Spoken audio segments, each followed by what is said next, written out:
Welcome back to IntyCenter, everybody. And this week's Whip Around Fideuce as we are winding down the regular season. And this week has so much impact on the playoffs. Let's get right into it with the realization that J.R. Richard might be the hottest pitcher in Fideuce right now. He tossed a complete game shutout. He gave up just 3 hits, walked 1, struck out 9. Melott got an RBI double in the first to drive in the winning run. Ty Cobb added a 2-run single in the second. Amazings win it 4-0. Now, the team they're jostling for playoff position, performance enhancers, they would choke one away against the Bandwagoners. Zach Britton was handed the ball in a 5-3 lead in the 9th inning. Joe Torre drew a 1-out walk, and Mickey Mantle and Lou Gehrig hit doubles to tie the game at 5. In the 10th, Joe Mauer would double, go to third on a wild pitch, and score on a sac fly from the pinch-hitting Salvador Perez. Goose Gossage works a 1-2-3 bottom of the 10th for the save. The Bandwagoners take the first game 6-5. In the other set of games that directly impact qualification for the playoffs, Sithi got off to a hot start. Joe DiMaggio had an RBI double in the top of the first. And after the Gales tied it in the second, Sithi scored 3 in the fourth, thanks to 2-run reached on by error from Robin Yount and an RBI double from Brian McCann. They actually lead at 5-1 going into the bottom of the 7th. Oh, I can feel Sean doing the surrender cobra right now. That's when Smokey Joe Wood ran into trouble. Singles from Ron Santos, Shane Mack, and Carlos Correa loaded the base with nobody out. Rod Carew scores a run on a fielder's choice. Robinson Cano scores another on a single. Bullet Rogan doubles in 2 more runs. That chases Wood and brings in Andrew Miller. Duke Snyder doubles off Miller. He scores on a single from Josh Gibson. Elmer Fleck finally ends the inning as he hits into a double play. With 6 runs in, the Gales now lead at 7-5. Craig Kimbrell and Joe Nathan work a scoreless inning each, and that would be that, with the Gales of November winning it 7-5. That meant the Demonbags would need a win to stay ahead of the Gales in the wildcard standings, and they got a great start out of Fernando Valenzuela. He went 7 innings, giving up 2 runs on 8 hits. He struck out 10, walked just 1. What they didn't get was very much offense at all. They managed 1 run on 4 hits. They dropped the series opener 2-1. With those results, the Gales and Demonbags are tied for the 4th wildcard spot, while Sithi sits 2 games back. Ciorak broke out the bats against the Baby Yoda, scoring 10 runs on 14 hits. Mike Young and Jimmy Fox both homered. Fox drove in 5 runs. They win that opener 10-3. While it's nice to get a win, this is probably not the kind of game Stone Temple Seattle Pilots want to be in with their pitching staff, trying to get them set and rested for some playoff baseball. Game 1 against the Game of Throws took 13 innings to decide. The winning run comes on a single from Bobby Wallace, combined with a throwing error from Tim Raines. Pilots win it in 13 by a score of 5-4. Now, DP4M started Waddy Clark in a game and won, despite Clark setting a new team record for walks in a game with 8. The Family Madrigal used a 5-run 9th inning that actually ended with a caught stealing and withstood a rally in the bottom of the 9th that saw a shack of their own, score a pair of runs, load the bases, and get the tying run on base with nobody out, and then get their next 3 batters retired. Heading into our second set of games, Warren Spahn was good as Sithi attempted to keep pace with Gales November, though his outing was a little short. He goes just 5 innings, gives up 2 runs on 5 hits. But unfortunately for Sithi, Ed Walsh was just completely locked in. He tosses a complete game, gives up just 1 run on 4 hits. Al Simmons collects 3 hits, and the Gales of November take the second game of this key series 3-1. That meant the Demonbags would need a win to keep pace, and they got hammered like Wade Boggs at a Natty Light Festival.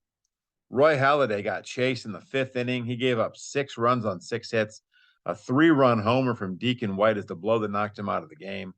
White would end the game with 5 RBIs. Hanley Ramirez would collect 3 hits, and the Orange Barrels rolled to a 13-5 win. Those two results combined mean that the Gales November have a 1-game edge on the Demonbags for the final wildcard spot, and Sithi sit 3 games back with just 7 to play. Satchel Paige and Hippo Vaughn treated us to a fantastic pitchers duel. Amazings led this one 1-0 heading into the 8th inning. Paige, though, gives up a 3-run homer to the 4th batter he faced that inning. That was Ryan Sandberg.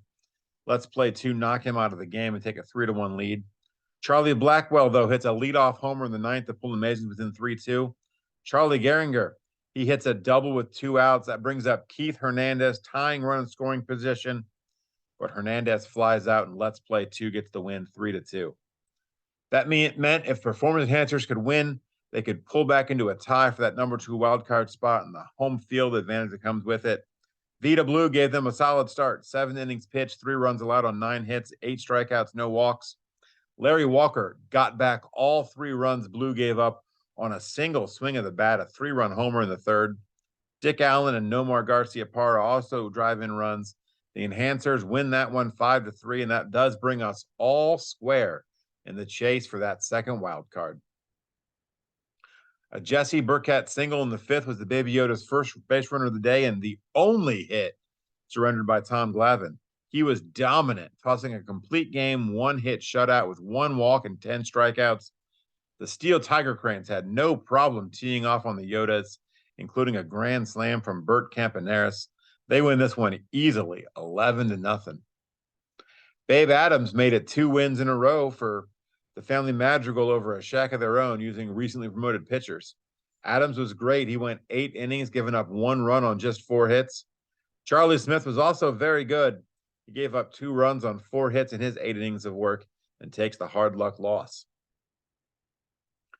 After Game of Thrones scored a pair in the top of the 8th to tie the game at 3, Fred Lynn hit a 3-run homer in the bottom of the inning that put the Pilots back on top 6-3. Dazzy Vance has no trouble at all in the 9th. Pilots get the win. Hilton Smith knew his team couldn't get swept by Gales and still have playoff hopes. He went 7 innings. He gave up 3 runs, only 2 of them earned on 4 hits. Andy Cooper knew that a sweep of Sithi would bury them and clear 1 obstacle to the first playoff berth in franchise history. He, too, gave up 3 runs with only 2 earned. He scatters 8 hits over 9 innings. Both of them take no decisions, though, as this one goes to extra innings. In the 13th, it's Ted Simmons with an RBI double with 2 outs. Pinch hitting Hurley McNair hits a 3-run homer. Brian Wilson makes it stand up. Sithi avoid the sweep, and they take the finale with a score of 7-3. Could the Demonbags also avoid a sweep and get back into a tie with the Gales? Juan Soto got them on the board with a solo homer in the 3rd. Craig Biggio tried to earn a pizza party with a 2-run homer in the 4th. The Barrels claw their way back into the game with 2 runs in the 6th, but it's Biggio again with an insurance run RBI single in the 8th. That was huge as new Demonbags menace Deacon White homered in the bottom of the 8th. Demonbags get that run back in the 9th. They hold on for a 5-3 lead. That means the race for the wild card.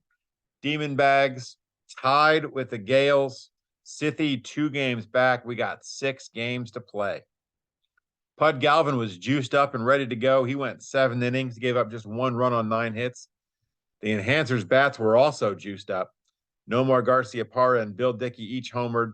The Enhancers win it 9-1. Amazing scored 2 in the 2nd with run-scoring hits from Buster Posey and Nolan Arenado. A Bryce Harper double made it 3-0, though he did get throw at a 3rd trying to advance. Let's Play 2 then scored 3 in the bottom of the 3rd, and we were back to level. Amazings immediately retook the lead in the 4th.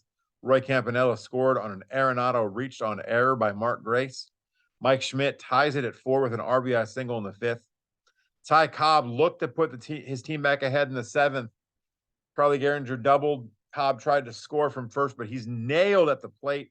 Perfect throw from Roberto Clemente and a perfect relay from second. Amazings do eventually take that lead in the 8th on an RBI single from Charlie Blackwell. Nolan Ryan works a 1-2-3 8th, works around a 1-out walk in the 9th. He gets the save. Amazings win 5-4. That means they and the Enhancers tied for that second wild card with 6 games to play. Stone Temple Seattle Pilots continue to keep their faint hopes alive of winning the division. Heavy Johnson hits a grand slam homer. Doc White tossed a complete game. They beat Game of Thrones 8-2. And helping to keep those faint hopes alive, the Family Magic will complete their sweep of a shack of their own by an identical 8-2 scoreline. That one was 2-2 going into the ninth, but Noodles Hahn, he'd retired just one batter. He gave up 6 runs on just 2 hits. He walked he walked 4 in a third of an inning. And Hahn, I know you don't want anyone to tell you the odds, but the odds are not good when you do that, especially in the ninth inning of a tied game. Harry Salisbury retired the side in order in the bottom of the ninth. In our last game of the week, one day after being on the losing end of a one-hitter, the Baby Yodas get a dominant pitching performance of their own. This time it was, who else for the Yodas? Toad Ramsey. 2-hit complete game shutout. Mookie Betts, Norm Cash, they each homer, and the Yodas take it 6-0. That's going to do it for IntyCenter. We got 6 games left this season. We're set up for an exciting finish, and we'll see you next time for another whip around. Fideuce.